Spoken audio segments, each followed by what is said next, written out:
Type of list. என்னென்ன டைப்பில் list இருக்குது அப்படின்னு பார்க்க போகிறோம். மொத்தம் 3 டைப்பில் லிஸ்ட் இருக்குது நம்மள்ட்ட இல்லை HTML order list, unordered list, definition list. ஏன்னா ஃபஸ்ட்டு 3 லிஸ்ட் இருக்குது. இது வந்து order list, unordered list, definition list. First வந்து நம்ம ஆர்டர் லிஸ்ட்டுனா என்னென்னு பார்த்துடலாம். ஓகேங்களா?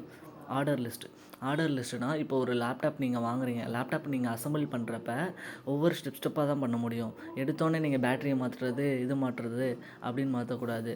எடுத்தோடனே ஃபஸ்ட்டு லேப்டாப்பை ஆன் பண்ணணும். இப்போ நான் ஒரு எக்ஸாம்பிள் கொடுத்துருமாரு. லேப்டாப்பில் ஃபஸ்ட்டு ப்ளக்இன் பண்ணணும். அதுக்கப்புறம் நெக்ஸ்ட்டு ஸ்டெப்பு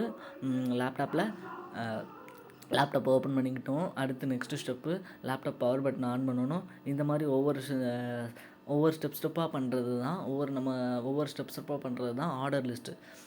ஆர்டர் லிஸ்ட்டுனா நம்ம எந்த ஒரு எக்ஸசைஸ், இப்போ உதாரணத்துக்கு ஒரு ரைஸ் எடுத்துக்கலாம். ரைஸ் நம்ம ஃபஸ்ட்டு என்னென்ன பண்ண போகிறோம், எனக்கு என்ன வேணும், தேவை வேணும், அதெல்லாம் அன்ஆர்டர் லிஸ்ட். நம்ம இப்படி பண்ண போகிறோம். ஃபஸ்ட்டு கேஸில் வைக்கணும், கேஸ் ஆன் பண்ணணும், இந்த மாதிரி ஃபங்க்ஷன்ஸ்லாம் எழுதுறதுக்கு தான் இந்த ஆர்டர் லிஸ்ட்.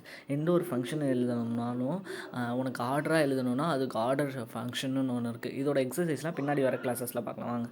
இப்போ அன்ஆர்டர் லிஸ்ட்டுனா அதே மாதிரி தான். ஆனால் இது வந்து நீங்கள் இப்போ அதே மாதிரி தான். இப்போ உனக்கு லேப்டாப் அசம்பிள் பண்ணுறப்ப எப்படி வேணால் அசம்பிள் பண்ணுறனால அந்த மாதிரி தான். இப்போ எனக்கு ஃபஸ்ட்டு சார்ஜர் தான் அசம்பிள் பண்ணணும்னு இல்லை, என்ன வேணால் அசம்பிள் பண்ணலாம். சார்ஜரை அசம்பிள் பண்ணலாம், இல்லை டிஸ்பிளே அசம்பிள் பண்ணலாம், என்ன வேணாலும் அசம்பிள் பண்ணலாம். ஒரு லேப்டாப் உங்கள்கிட்ட கொடுத்துட்டாங்கன்னா பிரித்து நீங்கள் எப்படி வேணாலும், உங்களுக்கு இந்த ஃபார்மெட்டில் தான் அசம்பிள் பண்ணணும் அப்படின்னு இல்லை. உங்களுக்கு எந்த விதமான ஃபார்மெட்லேயும் அசம்பிள் பண்ணுறதுக்கு தான் ஒரு எக்ஸாம்பிள் தான் இந்த அன்ஆர்டர் லிஸ்ட். டெஃபினிஷன் லிஸ்ட்டுனா அது மோஸ்ட்லி யாரும் இப்போலாம் அது யூஸ் பண்ண மாட்டாங்க. டெஃபினிஷன் லிஸ்ட்னா ஒரு கண்டென்ட்டு கீழே ஏதாவது ஃபங்க்ஷன் எழுதிருந்துச்சுன்னா அதுதான் டெஃபினிஷன் லிஸ்ட்டு. இப்போ பாருங்கள், நம்ம பார்த்துருக்கோம் ரேமு, அந்த ஹார்ட் டிஸ்க்கு இப்படிலாம் ஒவ்வொரு பார்ட்ஸாக நம்ம கழட்டி மாட்டுறோம்ல. இது வந்து நம்ம எப்படி வேணாலும் மாட்டிடலாம். இப்போ ஃபஸ்ட்டு நம்ம ஹார்ட் டிஸ்க்கை மாற்றிட்டு அதுக்கப்புறம் ரேமை மாட்டலாம். இதுக்கு பேர் தான் அன்ஆர்டர் லிஸ்ட். எந்த ஒரு விஷயமும் நம்ம ஆர்டராக பண்ணாமல் ஒரு அன்ஆர்டர் லிஸ்ட்டில் பண்ணுறோம்னா அது அன்ஆர்டர் லிஸ்ட். ஓகேங்களா? அடுத்து டெஃபினிஷன் லிஸ்ட்டுனா இப்போ ஒரு கண்டென்ட்டுக்கு அப்புறம் நம்ம என்ன கொடுக்குறோமோ அது டெஃபினிஷனில் ஒரு கண்டென்ட்டு. இப்போ மேலே ஹெட்டிங் H1 கொடுக்குறோம்ல, அதே மாதிரி தான் டெஃபினிஷன் லிஸ்ட்டும் இருக்கும். இப்போ பாருங்கள், ஒரு எக்ஸாம்பிள் நான் உங்களுக்கு காட்டுறேன் பாருங்களேன். எக்ஸாம்பிள் அப்படின்னு இருக்கிறது டெஃபினிஷன் லிஸ்ட்டு. அது கீழே இருக்கிறது லிஸ்ட்டு, ஆர்டர் லிஸ்ட்டு. எக்ஸாம்பிள்ங்கிறது லிஸ்ட்டு, அது கீழே இருக்குது ஆர்டர் லிஸ்ட்டு.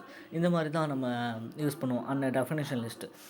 ஒரு கண்டென்ட்டுக்கு மேலே நம்மளுக்கு என்ன டைட்டில் வேணுமோ டைட்டிலில் டெஃபினிஷன் லிஸ்ட்டில் கொடுத்துக்கிட்டு அதுக்கு கீழே இப்போ ஒரு ஆத்தரோட நேம் எழுதணும். அவங்க ஆத்தரோட நேம் வந்து போல்டாக தெரியுதுக்காண்டி டெஃபினிஷன் லிஸ்ட்டு போடுவோம்.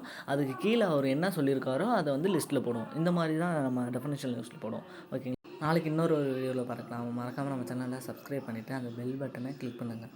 அப்போ தான் நம்ம போகிற ஒரு வீடியோ உங்களுக்கு நோட்டிஃபிகேஷன் வரும். லைக் பண்ணுங்கள், ஷேர் பண்ணுங்கள், சப்ஸ்கிரைப் பண்ணுங்கள். Thank you all friends.